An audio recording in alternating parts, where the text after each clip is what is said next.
Magandang araw! Muling nabuhayan ng pag-asa at pananabik ang mga boxing fans matapos paulit-ulit na mag-post ang dating multi-division world champion na si Janriel Casimero sa kanyang social media na suot ang prestiyosong WBC belt. Ang muling pagpapakita niyang ito ng berdeng sinturon ay nagdulot ng malaking ingay, lalo pat sa buong makulay na karera ni Casimero ay hindi pa siya kailanman nakahawak o nakapanalo ng opisyal na titulo mula sa World Boxing Council WBC. Kasabay ng payag ng kanyang kampo na may nilulutong laban, tila malinaw na ang tinutumbok ng kanyang radar ang makasungkit ng ginto sa featherweight 126 pounds division at mapunuan ng kulang sa kanyang collection. Dahil nakapesto si Casimero sa number 11 ranggo ng WBC sa bagong timbang na ito na opisyal na pasok sa top 15 contenders, mayroong malaking pinto na nagbubukas para sa isang mabilisan title shot. Ito ay sa pamamagitan ng voluntary defense ng kasalukuyang WBC featherweight champion na si Bruce Carrington. Bagamat karaniwang ginaganap sa Amerika ang mga laban ng kampiyon,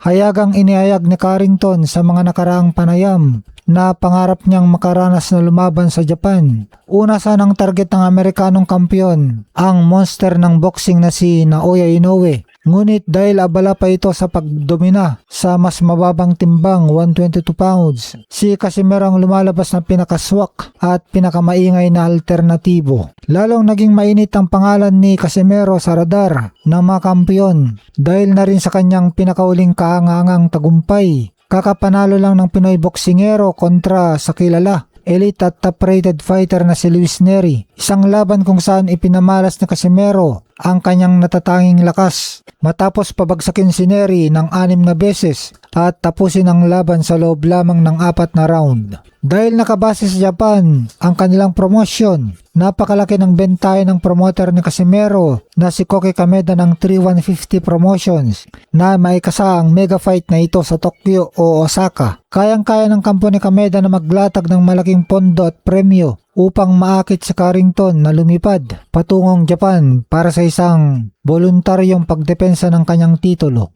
Kung sakaling magkailangan sa negosasyon ang magkabilang kampo para sa direktang title shot kay Carrington, marami pa rin naman bigating landas sa top 10 ng featherweight division ang pwedeng lakbay ni Casimero. Sa katunayan, bagamat wala pang opisyal na anunsyo, may mga umuusbong na bulong-bulungan sa boxing circles na isa sa mga tinitingnan matinding plano ng Kameda Promotions ay ang dalhin sa Japan ang pambato ng United Kingdom na si Nick Ball upang makatunggali ni Casimero. Ang bentahe sa posibleng engkwentrong ito ay ang double option na makukuha ni Casimero dahil si Nick Ball ay kapwa top-rated contender sa dalawang pangunahing boxing bodies, ang WBC kung saan kampiyon si Bruce Carrington at WBA kung saan hari naman si Brandon Figueroa. Ang sinumang manalo sa laban na ito ay otomatikong magkakaroon ng gintong karapatan na humabol sa alinman sa dalawang federasyon. Ang ganitong uri ng bakbakan ay siguradong magsisilbing mabilis ang daan para kay Casimero upang pwersahin ang mga kasalukuyang kampiyon na harapin siya. Sa uli ang paulit-ulit at muling pagpaparinig ni Casimero gamit ang WBC belt ay hindi lang basta forma. Ito ay isang malinaw na pasilip sa isang planadong pagsakop sa featherweight division na posibleng yumanig muli sa mundo ng boxing sa Japan upang tuluyan ng makamit ang mailap na WBC title.